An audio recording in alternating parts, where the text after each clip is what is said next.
Comment entrer dans une pièce où vous attend peut-être un tueur? Trop peu de parents intègrent cette question essentielle dans l'éducation de leurs enfants, et c'est bien dommage. À cause de cette attitude irresponsable, on dit bonjour à la dame, on ne parle pas la bouche pleine, mais quand on se retrouve devant la porte d'un meurtrier, on a l'air finaud. Bonjour minuteurs et minuteuses, bienvenue dans ce nouveau numéro d'une minute, un livre, où je vais vous présenter un roman parfait pour votre futur challenge Cold Winter. Il s'agit du Mystère Sherlock de Jean-Marc R. aux éditions Buchet-Chastel. J'ai connu cet auteur en allant à la Comédie du Livre à Montpellier, c'était la première fois que j'y allais, et il m'a dédicacé son roman. J'aurais pu vous le montrer, mais impossible de remettre la main dessus. Je suppose qu'il y a un trou noir à l'intérieur de ma bibliothèque. Meiringen, Suisse. L'hôtel Baker Street a été isolé du monde pendant 3 jours à cause d'une avalanche. Lorsque les secours arrivent sur place, ils retrouvent dans les frigidaires 10 cadavres d'universitaires. Que s'est-il passé? Vous l'aurez compris, dans ce roman, on a plus d'une dizaine de personnages. D'un côté, on a tous les universitaires qui vont se faire massacrer les uns après les autres. De l'autre, il y a les enquêteurs qui découvrent de plus en plus d'informations en revenant sur les lieux du drame 3 jours plus tard.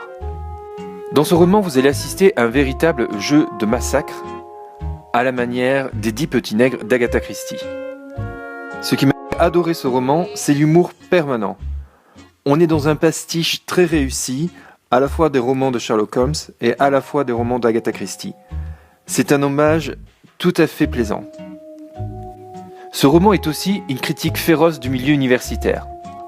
Chaque prétendant à la chaire holmésienne de la Sorbonne déploie des trésors de connaissances pour essayer d'enfoncer son adversaire dans son ignorance la plus crasse. Les fans de Sherlock Holmes seront ravis. On apprend toute une série d'anecdotes plus délirantes les unes que les autres concernant ce personnage.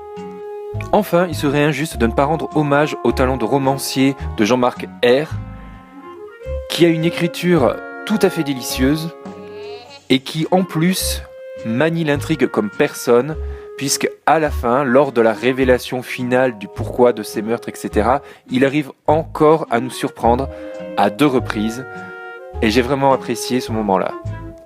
Ma Côte d'Amour est un gros éclat de rire. Il faut avouer que c'est suffisamment rare en littérature policière pour être signalé. Si vraiment vous voulez passer un bon moment entre 2 thrillers morbides, c'est typiquement le genre de roman que je vous conseille. Voilà, 1 minute un livre, c'est terminé pour cette semaine. Merci d'avoir regardé cette vidéo. N'hésitez pas à aller jeter un coup d'œil à ma dernière vidéo In ma médiathèque où j'ai besoin de vous pour avoir quelques conseils de lecture.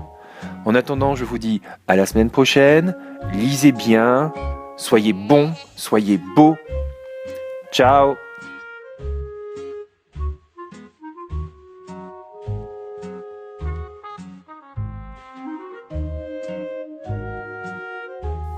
Puisque vous êtes restés jusque-là, je vous offre une autre citation. Au commencement, Dieu créa le ciel et la terre, l'homme et la femme, le poisson et l'oiseau, ainsi que, juste après avoir inventé l'humour, le ver solitaire et le chancre mou. Pendant 6 jours, Dieu se démena comme un beau diable et en profita pour inventer le paradoxe. Chaque matin, il regardait l'œuvre de la veille en se disant que cela était bon, car il n'avait pas encore créé la modestie. Enfin, le 7e jour, au paroxysme de cet élan créatif sans précédent, et pour cause, Dieu inventa le farniente. Ce fut un choc.